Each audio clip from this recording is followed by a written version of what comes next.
Hulk used to collect toys of Hulk and friends. Hulk keep in package cause Hulk like how it look. Now Hulk cannot see friends. This makes Hulk angry. Hulk sad, need other toys to collect. Hulk should have called Big Nerdy. There was a time I truly had the power. I was the king of the toy shelves. Now, thanks to rising prices and poor distribution, there's rumors that my line is going to be canceled. I should have called Big Nerdy. Hi, I'm Matt Roberts. Did you know that as a toy collector, you have rights? The Constitution says you do, and so do I. I believe that every man, woman, and child in this country has a right to great action figures. And just because the big companies are the most visible doesn't mean you have to settle for them. And that's why I'm here, America, to show you your options. Better call Big Nerdy. Big Nerdy, toy dealer extraordinaire, www.nerdzoic.com. Are you sick and tired of what the big companies are pulling in the toy world? Whether it's crazy prices with character taxes, weird decisions about packaging, terrible distribution, the list goes on and on. But fear not, you might feel like you only have a couple of really big companies to look to for toys. But I'm here to tell you, there are dozens of other options for toy collectors, and I'm going to talk about literally all of them today.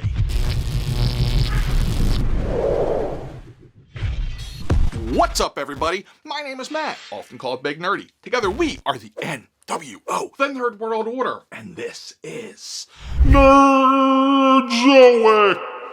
This video is for people who have become, let's call it, disillusioned with Hasbro and Mattel. Now, a disclaimer here. While I have been very vocal regarding my thoughts in regard to mistakes made by Hasbro in particular, the truth is that they do more good than they do bad. Even at the new inflated prices with the stupid character taxes, Spider-Man tax, Boba Fett tax, both Hasbro and Mattel do make pretty good products when you look at it dollar for dollar. And a big part of our anger with pricing is just the fact that we're just not used to it. But that is a topic for another day. Today, we are talking alternatives, and I have a lot to tell you, so let's not waste any more time. We're gonna start off with the honorable mentions. The things that I think are the best things to know about that aren't Hasbro or Mattel, they're in the top 10, but we got to do these honorable mentions because I had just too many things in the initial list. First of all, premium 1/6 scale figures. These are your hot toys. These are your Mondos. These things are incredible, but they're also incredibly expensive. They're for the higher end collector. Another alternative is to stop collecting action figures and move to something action figure adjacent. Did I say adjacent? Adjacent. For example, statues. If you want to go high-end statue, Iron Studio makes great stuff, especially their Marvel stuff. If you want to go low-end, check out the Diamond Gallery. They make pretty much everything but Star Wars, and they're priced $40 to $50 at retail. They're not actually like porcelain, they're a PVC. This Batman and this Spider-Man here are actually part of that collection, and they look great. Again, though, no articulation. If you want something mid-range, check out the Kotobukiya Art FX, and they have a lot of different Star Wars things. Then you got Diamond, then you got Gentle Giant. There are so many options here, and the prices are as varied as the options, from $50 all the way to like $500 or $600. Also, action figure adjacent is models. There are some amazing Bandai Star Wars models out there with interchangeable parts, since there is no articulation. So even though you can't pose them, you can get them in different situations. Is that the right word? Poses. Even though they don't actually have bendy arms. And you can find these for like $30, $35. Forget action figure adjacent. Let's get back to normal old action figures. How about the Marvel imports? There are a ton of them, but here specifically I'm talking about Sentinel, and I'm talking about Amazing Yamaguchi. Sentinel's something we carry in our store. They make a great product. Right now they're only doing the Spider-Verse, with a lot more to come. They also do a lot of different things that are like fighting armor and different interpretations of Marvel characters. Amazing Yamaguchi, on the other hand, does Marvel. They do DC, they do some Star Wars. They have a much more anime look to them. These Amazing Yamaguchis are not super realistic. You won't ever mistake them for a non-toy thanks to having ball joints all over, but those ball joints lead to amazing articulation. The Sentinel stuff's gonna range you anywhere between $125 to $200. The Amazing Yamaguchi's anywhere from like $90 to $110. Both available at Nerdzoic.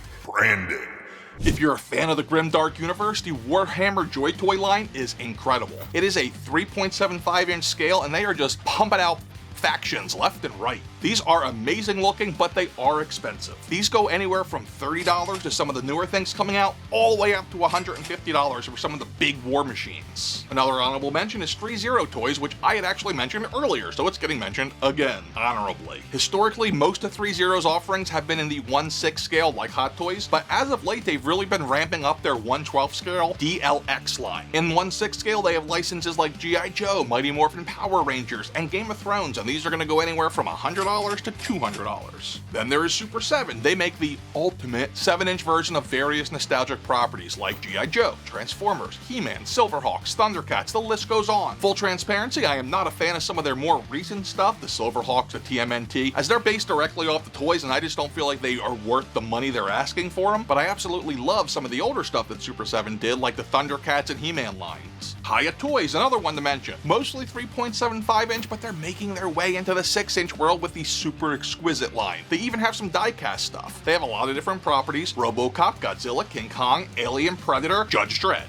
Whew, that's a lot of properties. They're even making some Joes, but they're China exclusives. Or are they gonna show up with Big Nerdy? Maybe. And Hiya Toys generally go anywhere between the $20 to $100 range. They're all over the place. Need something cheaper? Check out Lego Minifigs. They can be as cheap as $3 a piece. They look great displayed, and it's really easy to army build them. Plus, they are involved in like every franchise you can imagine. Star Wars, DC, Harry Potter, Marvel. They're everywhere. And let's not forget vintage, okay? Just because it's vintage doesn't mean you have to collect something that's a million years old. Collecting things like Power of the Force 2, early 2000s Star Wars, mid 2000s Marvel 375 or Toy Biz, you can do that now for a lot less than if you bought the current figures being offered. For example, you can go back and get the Playmate Simpsons figures now for pretty much dirt cheap, whereas you could also get the same figures made by Super 7. They're a better quality, but they're like 4 times as much per figure. Last but not least, I have to say, third-party Transformers. These things get rave reviews when compared to Hasbro. They're technically not knockoffs because they get different names. I'll be honest, I know next to nothing about the world of third-party Transformers, but I hear that fan toys are the best around. I hear so much good stuff about them that I actually hope to eventually add it to the store. If you're new here and you didn't know this, we are actually a full-service retail toy store, which is pretty crazy to me when I think about how we got here. I'm just a dude who spent way too many years working in hospitality. Then I got fired at the start of COVID. About a year into the channel's growth, the wife came to me and she's like, hey, you know, what can we do more? I'm like, I don't know, we can start a store. She goes, okay, let's do it. We dumped all of our savings into a toy store, and here we are. We carry a huge selection of Star Wars, Marvel, DC, Transformers, G.I. Joe, and we carry them from dozens of different brands, and frankly, we probably have whatever toys you're looking for. That is all the honorable mentions. I know this video is going to go on forever, but there's just so much to talk about.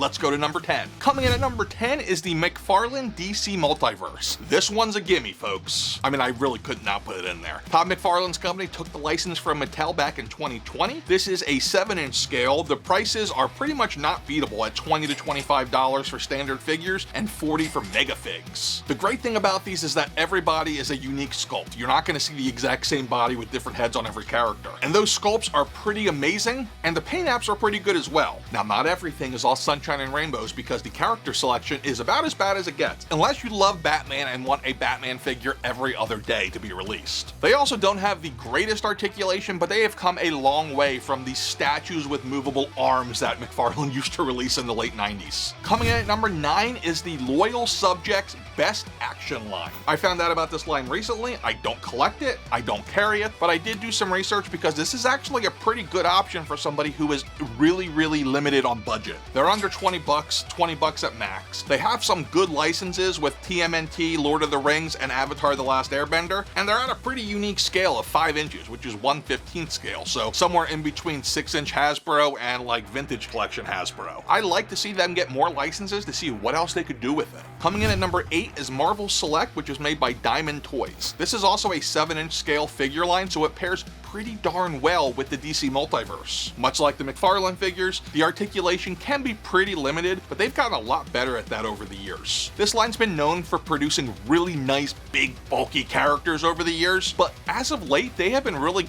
pushing out some high quality releases on just human characters. Every release is an original sculpt by a known sculptor, and at $30, they are a pretty good value, especially when you hold something like the big Red Hulk figure in your hand and compare it to a $30 Hasbro figure. Coming in at number 7 is SH Figure Arts. This line covers a lot of popular Japanese franchises as well as Marvel, DC, and Star Wars. They are somewhere in between the 1/15th and 1/12th scale. I love the sculpt on these, I love the articulation on these, but the scale just drives me nuts. However, they are a really nice action figure. They also have the movie realization figure line that they have Star Wars and Samurai mashups from, and those are just a cool figure to look at. SH Figure Arts is also considered the modern day gold standard for Dragon Ball Z figures. On top of that, they have some unique Star Wars figures, like the twins from Star Wars Visions and the Crate Luke Skywalker from The Last Jedi, that we have somehow not gotten in Black Series, you know, SH Figure Arts might be the only way to get it ever. At least it is for now. When you look at things like Figure Arts' re-armored Boba Fett, it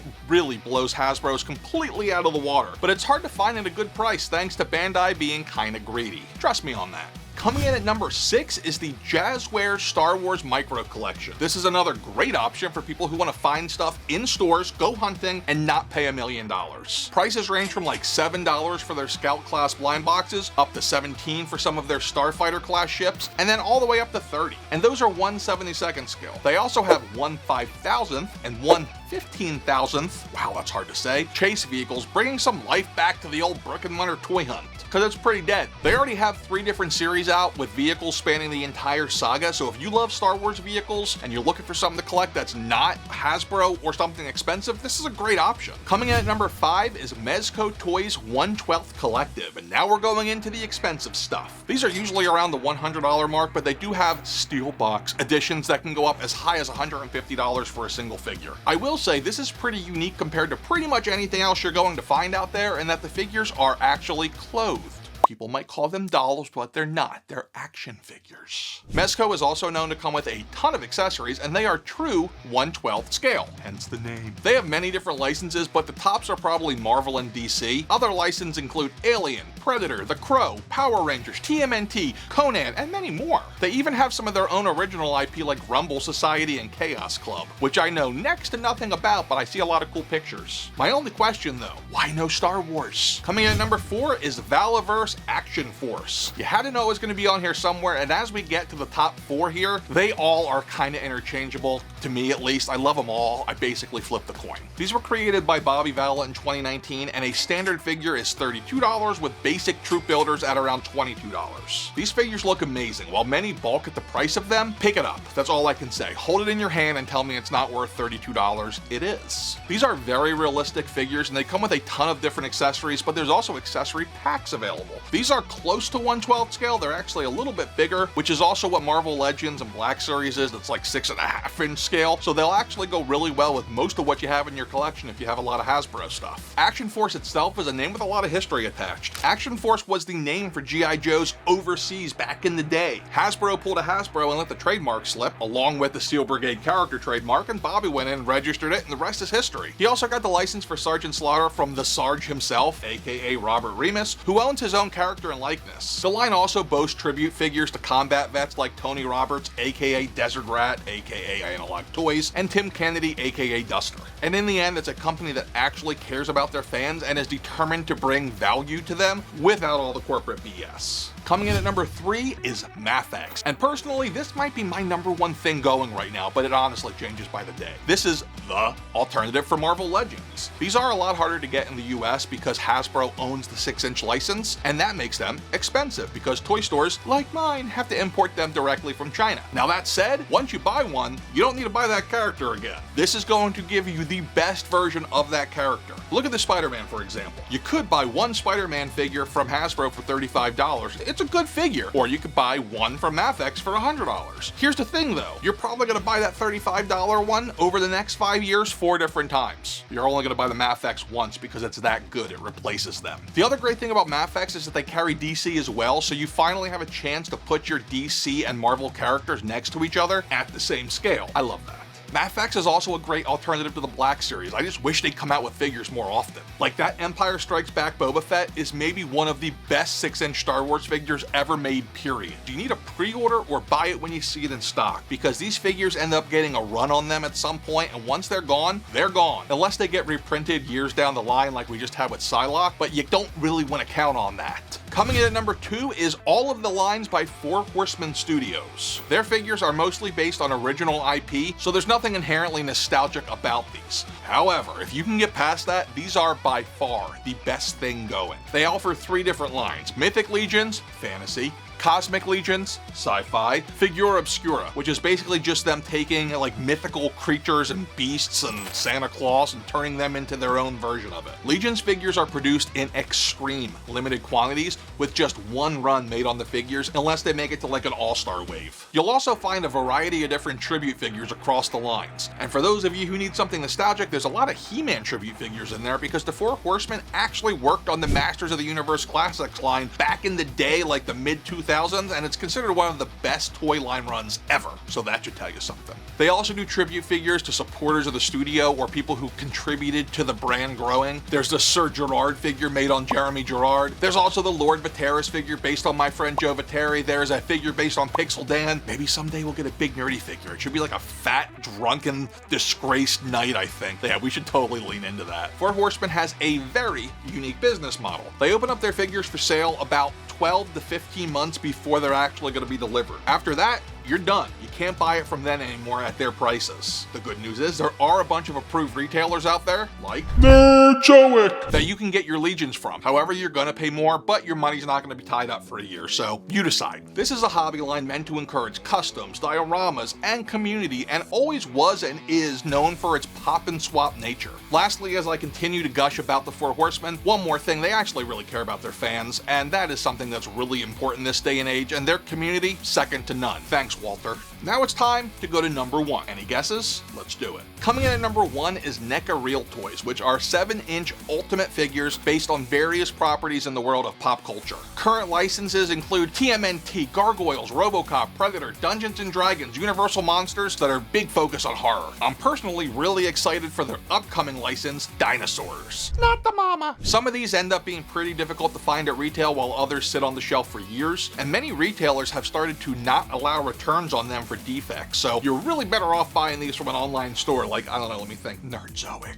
Just keep plugging away, baby. I'm shameless with it. I have been referring to the 7-inch Ultimate line, and they are my favorite, but they also have an 8-inch line of cloth figures. If you need to find your Golden Girls action figures, that's for you. Longtime collectors might remember how plagued by quality issues NECA was early on, but in the last 36 months, things have really improved by leaps and bounds. Their popularity has too. They are now the number 2 selling company in our toy store, which, let me just tell you, what a roller coaster that's been. We work out of our basement. Then, last year, in May, we had a flood. We lost everything. You can see how dead I am by it here. But then we recovered, and you can see about that here. It was a very emotional story. And wow, I'm glad that that recovery is over. So if you don't know our story, check it out. And remember, you gotta get old, but you don't have to grow up. Just be cool and stay nerdy. Later.